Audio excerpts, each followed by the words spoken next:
Yo soy ingeniero en producción acuícola. Luis Felipe Collazos Lazo. Una maestría en acuicultura y un doctorado. En la actualidad soy el coordinador y líder del grupo de investigación del Instituto de Acuicultura. Lo que no lo mencionó. El Instituto de Acuicultura es una unidad académica adscrita a la Facultad de Ciencias Agropecuarias, ¿cierto? Hoy en día, con un énfasis muy fuerte en la investigación. Tenemos 4 grupos de investigación: uno en sanidad, que nos lidera el profesor Pedro, otro en reproducción y toxicología, otro en nutrición y alimentación y uno en sistemas de producción. Los 4 grupos están reconocidos por el Ministerio de Ciencia y Tecnología y clasificados en diferentes categorías: 1A, B y C. Bueno, por aquí escuché gente del Cauca, ¿cierto? Yo soy de nací en Quindío, Cauca. Ahí soy como allá, sí, nací allá. Me crié en Neiva, estudié en la dignísima Universidad de Nariño, centro del Pasto, con una experiencia. Yo llegué acá en el 2013 a trabajar en esta universidad. Antes trabajaba en la Nacional, y trabajando en la Nacional en Bogotá tuve la oportunidad de recorrer todo el territorio colombiano en temas de agricultura e investigaciones. Entonces, por ejemplo, conocí Sucre, ¿cierto? Majahual, San Marco, Guaranda, proyectos de agricultura. Sí, señor, una zona de conflicto muy fuerte. O sea, el Bajo Torquero, el puerto, eso por allá. En Nariño, la experiencia de Nariño es muy interesante. Esa producción en el lago de Bahués, ¿cierto? Y en la Cocha. Y Tumaco. El tema de Tumaco es un tema bien interesante. Estamos hablando de hace unos 30 años. En esta una finca que se llamaba Madre Nico, se llama todavía, ¿cierto?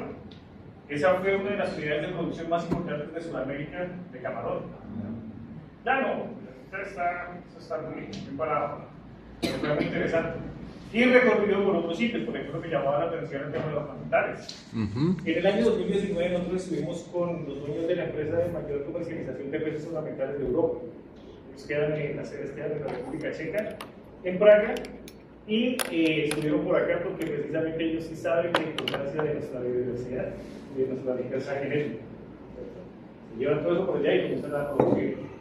Entonces, todas esas condiciones y todo ese bagaje, pues todo termina hablando de sistemas de producción en la agricultura. Vamos a hablar un poco de eso: sistemas extensivos, cultivar antes de pescar, algunas fotos de los sitios que había acabado de nombrar, ¿cierto? Por ejemplo, especies como los bocachicos. Este de aquí es una foto en Guaranda, cerca del río. Por el lado acá, en el río, y por acá se hacen estas lagunas. Hacen un encierro como un corral y simplemente colocan los animales, los alevines, y se engordan. No hay necesidad de concentrados por la estrategia del animal de ser filtrado, ¿cierto? Y simplemente se cosechan. Esto es en Barranquilla. Y pasamos a sistemas semi-intensivos, balanceados con renovación de agua, como los sistemas convencionales que nosotros conocemos. Piscícolas, acceso normales, entrada de agua, hay balanceado, densidades bajas, densidades 2, 3, 4 animales por metro cuadrado. Y aumentamos la productividad y hablamos de sistemas intensivos, balanceado, y ya hay necesidad de dedicación y renovación de agua. A medida que aumentamos densidades, tenemos que ya incorporar ciertas condiciones. Aquí vemos algunas fotos con unos tipos de irrigadores en Cartagena, en el Meta. Bueno, estas son acá en el Tolima, y este es el Antioquia, las famosas trucheras. Las trucheras que yo no sé todavía cómo tienen esas concesiones de agua. Muy afortunado que estudiar manejar todos estos controles de agua. Hoy en día es imposible hacer una concesión para eso. Y la represa que le da las cifras a Colombia de producción. Betania. ¿Quién conoce Betania? ¿Se han ido a las producciones? ¿Se han pasado por las jaulas, los tablados? ¿Sí? ¿No? ¿No han visto? Cuando se llama país en Betania, le dicen de la lancha, el territorio que les una batalla por los cabrones, cerca de los cabrones. Son empresas, ¿cierto?, que facturaron en exportación el año pasado cerca de 140 millones de dólares. Y eso ya da unas cifras relevantes de la economía de esta gente. El primer productor, el primer exportador, más bien, a Estados Unidos de filete fresco, de tilapia. ¿Listo? Entonces, todas esas condiciones dan un marco referencial para esa hidroeléctrica en Betania. Esto trataron de impulsarlo también, estos modelos de producción, cerca a Hidrosogamoso, ¿cierto? Entonces en Hidrosogamoso Ya las condiciones del río vuelven a ser apropiadas para el cultivo, pero no han podido funcionar con piscicultura. Tal vez por los impactos que se han generado de ese tipo de sistemas de producción. De todas maneras, ¿qué las condiciones? No hay problemas en la calidad de aguas, porque el río Sogamoso recoge las aguas del río y Sogamoso, y la carga orgánica es altísima, claro. Industrial altísima, porque eso va prácticamente una cloaca hacia Soncha, o sea, ya pasando el cañón, sí, es literalmente una cloaca, que a medida que va recibiendo afluentes, pues va limpiando el río y ya abajo en Pescadero, pues ya mejora considerablemente la calidad del agua. Pero bien, en Hidro Sogamoso, cuando se le hace análisis de la calidad del agua, es propicio para la piscicultura. Entonces, hay que entender que esto, a pesar de que es el Magdalena, cuando hace la hidroeléctrica del mundo, la realidad se comporta como un lago. Y por ejemplo, esta, Betania, la capacidad de carga estaba establecida como en 25.000 toneladas, 30.000 toneladas. Y para el año 2010 y 14 por ahí, 2014, se llegó a cerca de 110.000 toneladas. ¿Listo? Entonces, ustedes ponen una conversión de 1.8. De esas 100.000, quiere decir que entraron 200.000 toneladas de concentrado hacia el agua por año. Y esto viene 30 años atrás. Entonces, ¿cómo se comporta la utilización? ¿Cuáles son los aportes de todos esos nutrientes? Y bueno, de alguna manera hay unas respuestas que con el tiempo se van a dar, a continuación van a presentar unas conclusiones. Y llegamos a unos sistemas intensivos como el bioflow, recirculaciones y acuaponía, que escuché aquí a algunas personas hablar de acuaponía, donde se utilizan balanceados, necesariamente aireación o tal vez oxígeno puro, y ya comenzamos a hablar de microorganismos que juegan a favor de nosotros. Las geomembranas son los con bioflor, ¿no? Sí, algunos son con En bioflow. Tumaco están haciendo bastante geomembranas. Un Ah, proyecto ok. como de 15 De diámetro. estanques de 15 metros de diámetro, 15 estanques que lo están trabajando los de combatientes de las FARC. Ok. Y realmente pues no había quien de escena fueron a asesorarnos un poco, pero es bien difícil ese manejo.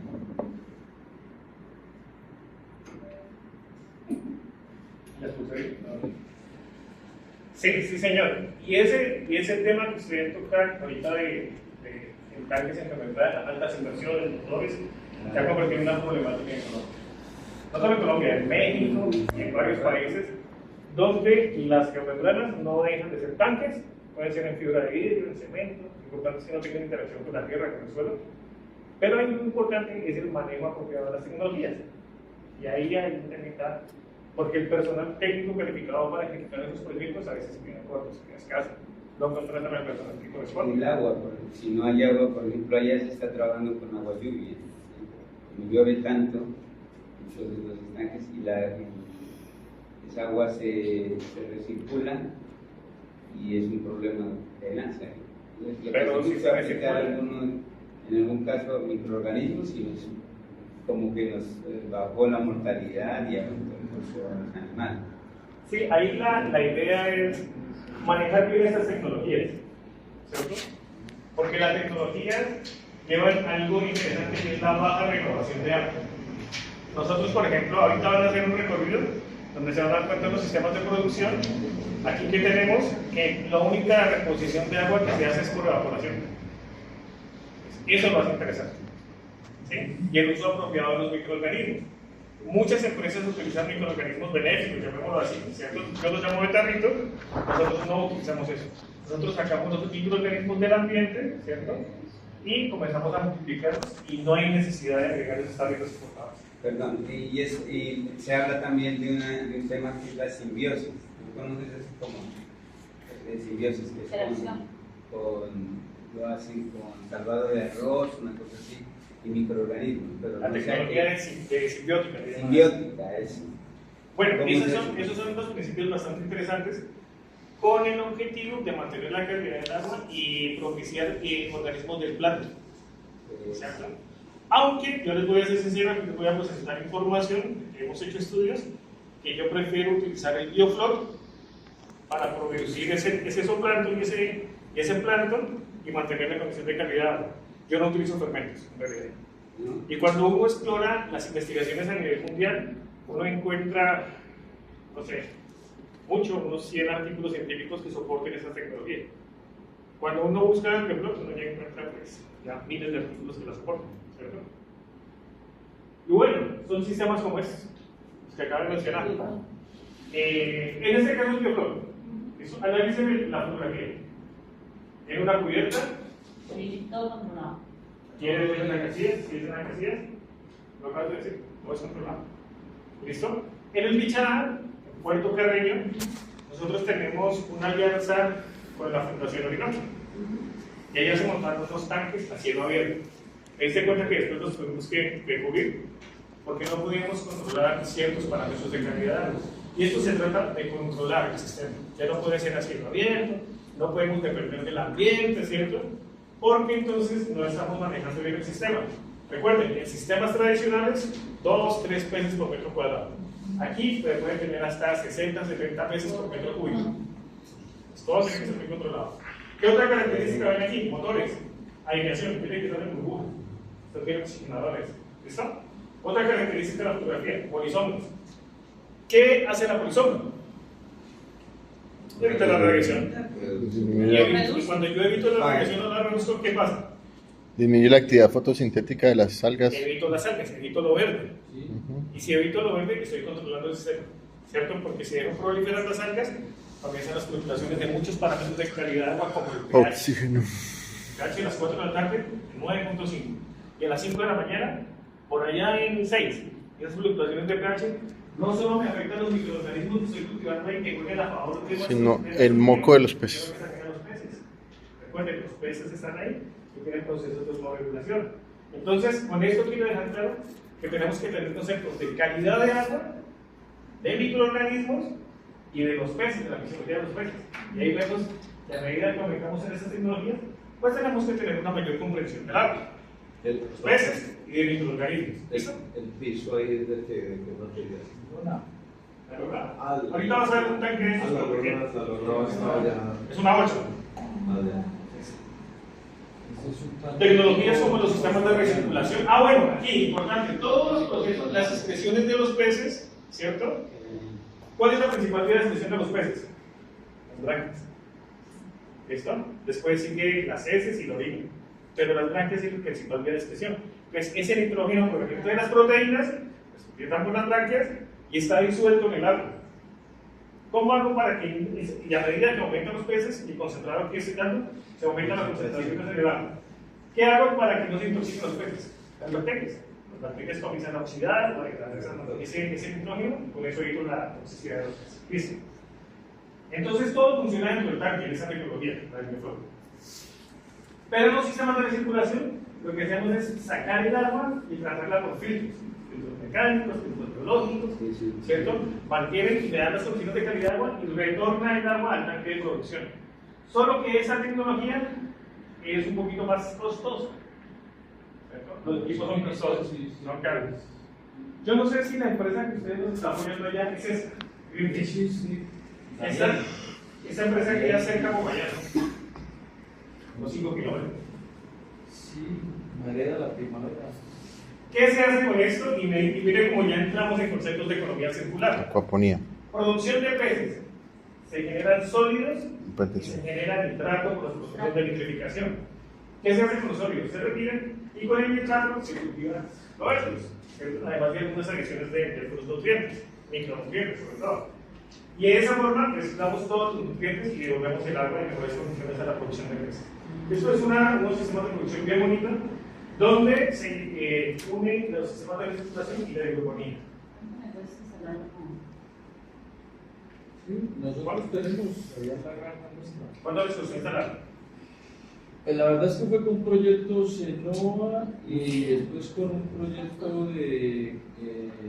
Pero un unifamiliar cuesta alrededor de 6 millones de pesos, más o menos a costos de Greenpeace. Así como es que uno puede comprar los materiales y les sale un poquito más barato. En la granja de Santa Elena, en el Orinoco, había un acuaculio. Entonces era Pablo. Sí. Gracias. Bueno, entonces, a nosotros nos enseñaron y los libros y los tratados de piscicultura triángulos como estos. ¿cierto? Se logran altas productividades con reducción de tamaños y alta renovación de agua, como por ejemplo las jaulas y los jaulones. Baja la productividad, aumenta el tamaño con baja renovación de agua, como los sistemas convencionales en la estanque en tierra.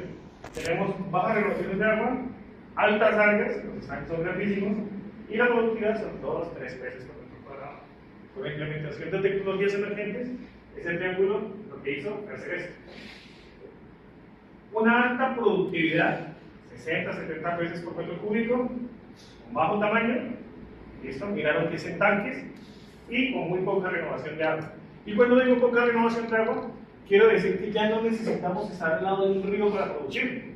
Por ejemplo, esta estación que ustedes van a visitar ahorita, nosotros no tenemos un río ni un caño cerca. Ese caño por el puentecito que ustedes pasaron, solo en invierno tiene agua, solo cuando llueve. En verano solo tiene agua. ¿Y qué hacemos nosotros? 115 metros, bomberos. Y así mantenemos una estación piscina. Correcto, 115 metros. Las condiciones de calidad, bueno, son tan propicias, ¿no? Con estas aguas. Profe, una pregunta, sobre ese sistema, la parte de como calidad, salud, en la función de bienestar animal, porque se habla ya de 10, ¿cuántos? Por el 60 por metro. Nada. En Europa, en el IRTA en España, San Carlos de la Ribilla, manejan sistemas de regulación con producciones de 450 kilos por metro cúbico de anhilo europeo. Yo pensaría que ya los flujos de energía son muy diferentes, pero con 60 no. Temas de bienestar, estos conceptos son un poquito complejos de revisar en estos de piscicultura, nosotros apenas estamos por temas de bienestar.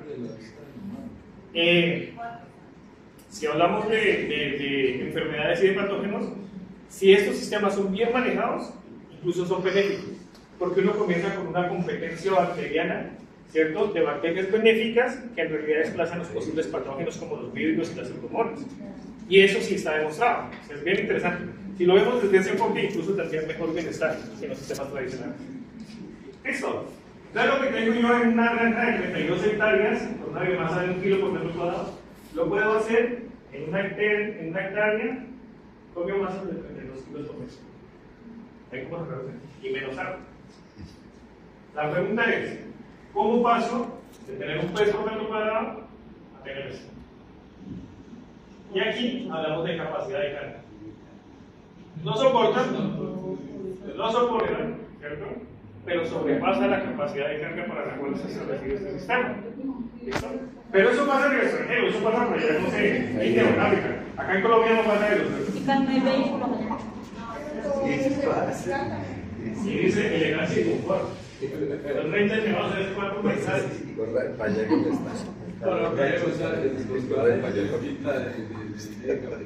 Entonces, cuando tenemos la capacidad de carga, llegamos hasta donde hay una resistencia ambiental. ¿Cuál es la principal resistencia ambiental en piscicultura o en apicultura en realidad? ¿Oxígeno no?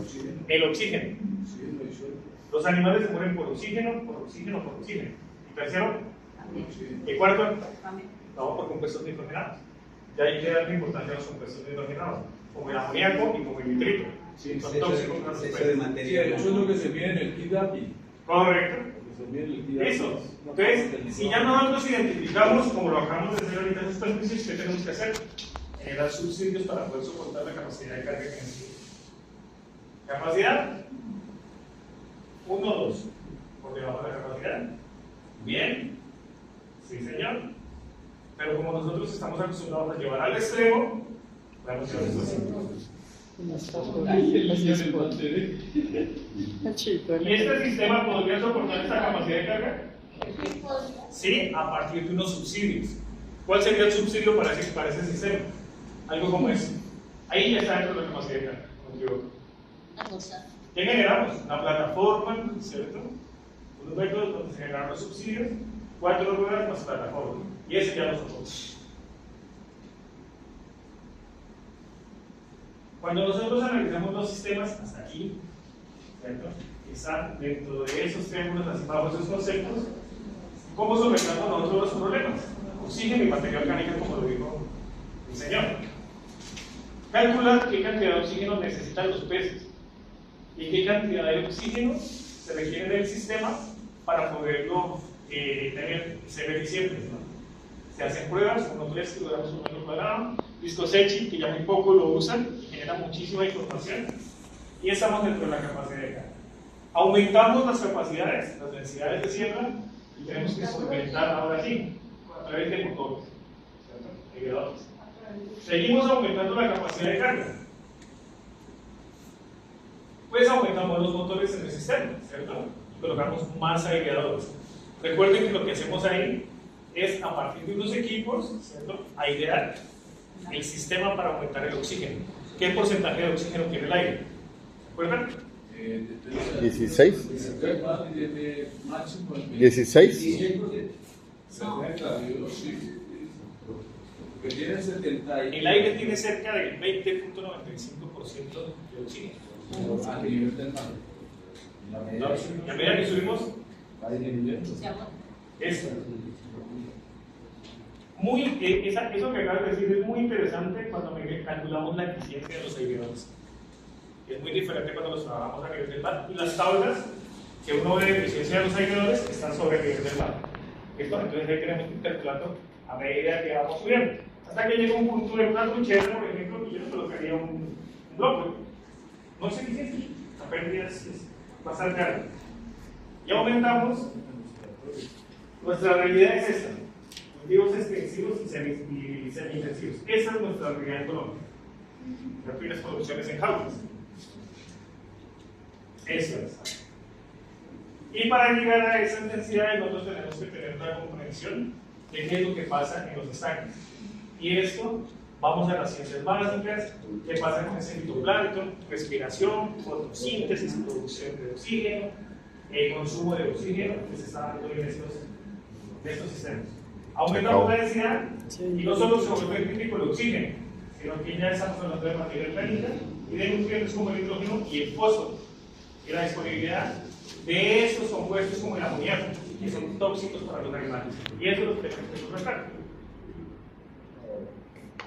Por ejemplo, vuelve a la prueba.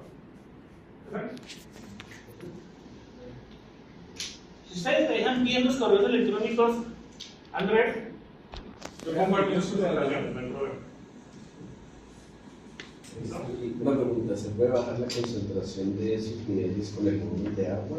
Sí, De cambios. sí, ese recambio sí. La piscicultura convencional.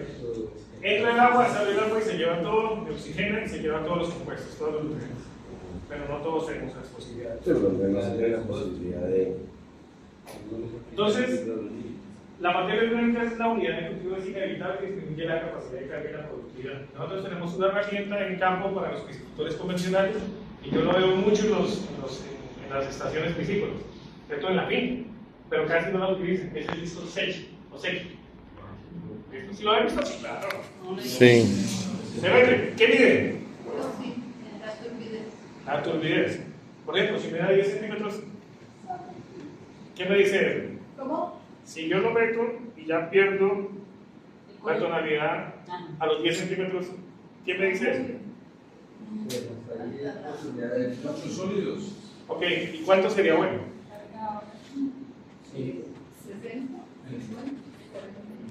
Eso, está entre 50, 60, 40 hoy. Entonces es muy importante, incluso un equipo tan sencillo como un disco de estos, saber interpretarlo. Y miren la foto, aquí tenemos el sol, tenemos una transparencia, ¿cierto? Hablamos de turbidez, hablamos de transparencia. Y este disco me da un punto de compensación cuando yo hago la lectura, los 10 centímetros, 20 o 30 centímetros que me dan, lo multiplico por 4. Y eso me da un punto de compensación, este de aquí. Que es la zona linfótica donde tengo una interacción de los rayos de luz. ¿Y adivinen qué pasa en esa zona? Hay fitoplancton y hay producción de oxígeno. ¿Y adivinen qué pasa debajo del punto de compensación en esta zona de aquí? Disminuye el oxígeno. ¿Listo? Bacterias aerobias, ¿cierto? Y bacterias anaerobias. CO2 y lo que producen las bacterias anaerobias. Sulfuros, metano, amoníaco. Por eso cuando ustedes entran a un estanque y pisan, salen burbujas y huele como feo, como a huevos. Es metano en realidad. Ácido sulfídrico, metano. Listo. Esta condición de aquí, esa edad, es la más preocupante en los estanques de tierra. Esa es la razón por la que yo todavía considero que cuando el discípulo se le pregunta qué densidad y es dada en metros cuadrados, se respeta eso. Mucha gente dice, pero es que es en metros cúbicos, los peces tienen que ser un volumen, dale los metros cúbicos. No. ¿Usted cómo sabe qué volumen tiene en realidad su estanque donde los peces van a estar? ¿Los peces van a estar por acá? No. ¿Van a estar por acá? ¿Eso? Pues esa es la forma como interpretamos con el disco Secchi para identificar esas zonas fónicas que tenemos en el estanque.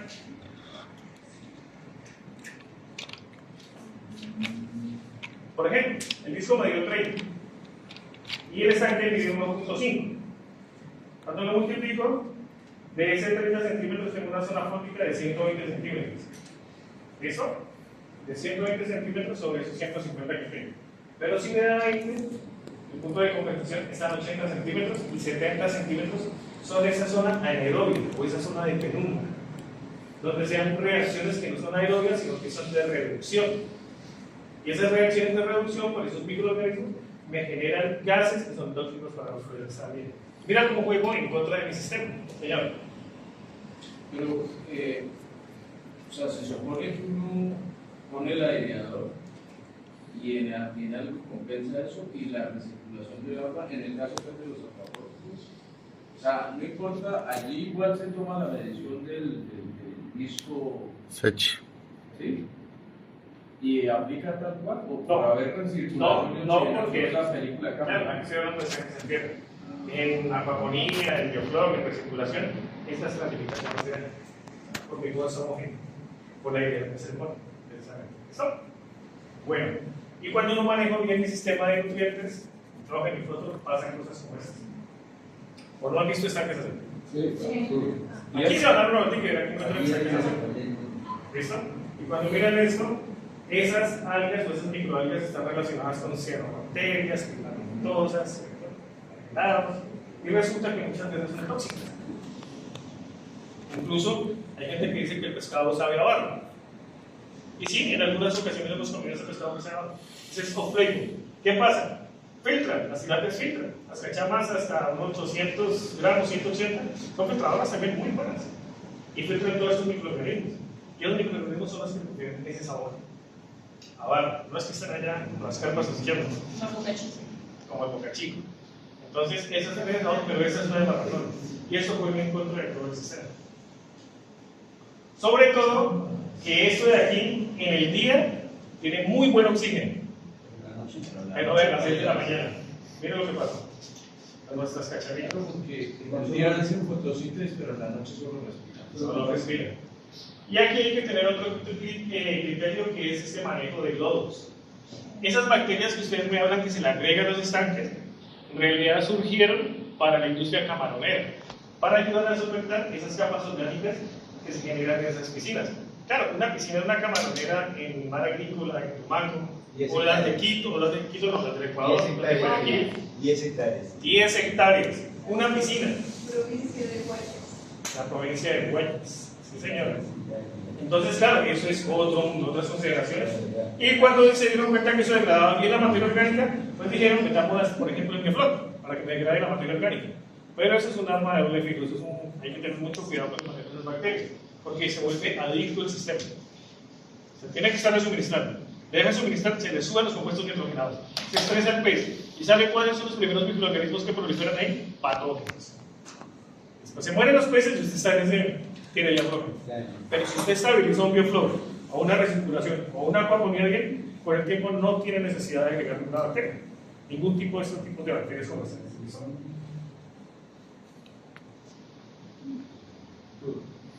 Antes yo tuve que sacar un exacto para terminar. Se me quedaron las bolas, déjalo así. Eso está en No, esto es una muestra de. El lodo del estanque. Otro sistema son las jaulas, que se marcan aquí. Intensivos, alta renovación de agua, poco tamaño y alta producción.